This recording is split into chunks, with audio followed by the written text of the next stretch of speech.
the woman man. In the vibrant Olego village in Quail, there lived a young woman named Adanna, renowned for her breathtaking beauty. From a tender age, villagers praised her as the #1 beauty of the land.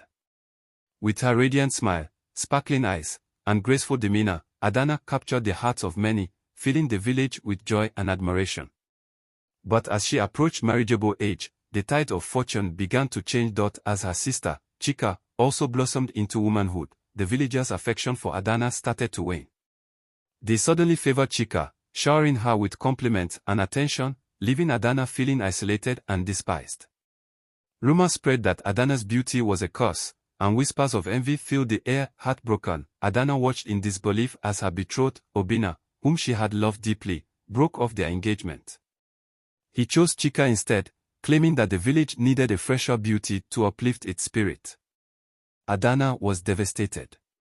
The pain of betrayal cut deep, and despair consumed her.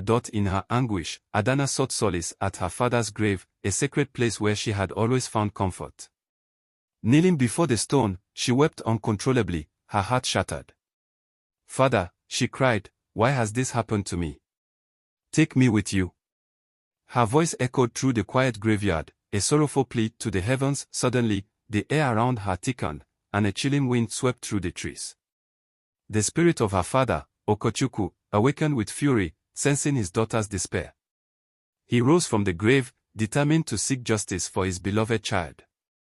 His spirit glided through the village, eventually finding Adanna's mother, Momankechi, bustling in the marketplace. With a swift motion, Okochukwu slapped her hard, sending shockwaves through the marketplace. Momankechi stumbled, confused and frightened, as villagers gathered around her.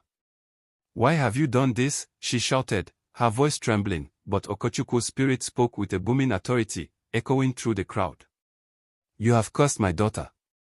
You have envied her beauty and allowed jealousy to fester in your heart. You will reveal the truth." Suddenly, in a trance-like state, Momankechi began to shout, "I went to a native doctor.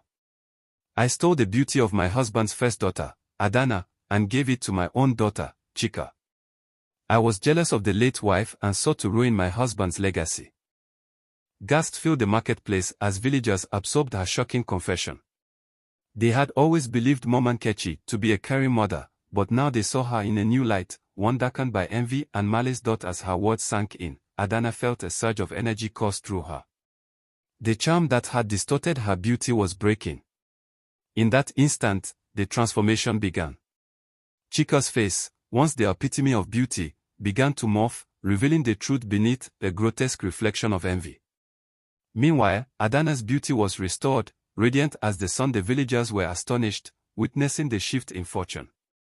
Adanna, now glowing with renewed confidence, stood tall as the true beauty of Olego village.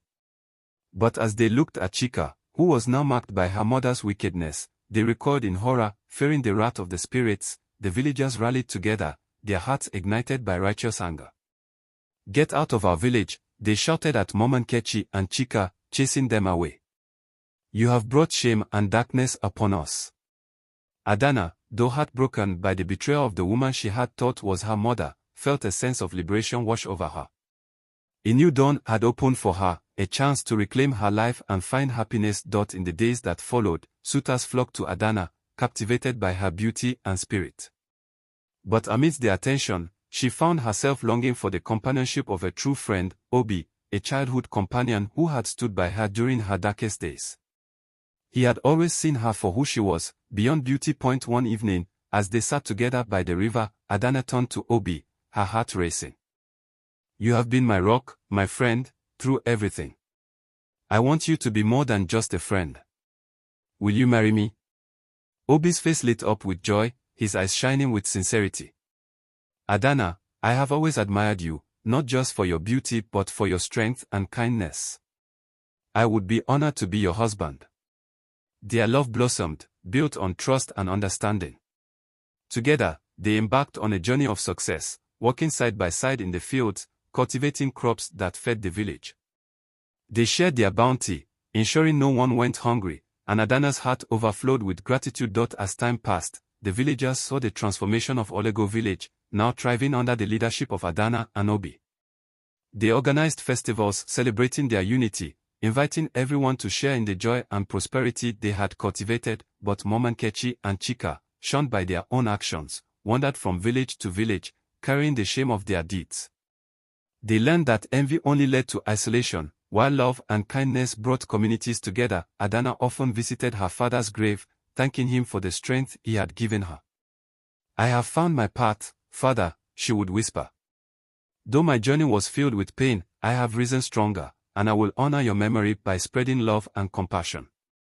In time, Olego village became known not just for Adanna's beauty, but for its spirit of unity and resilience.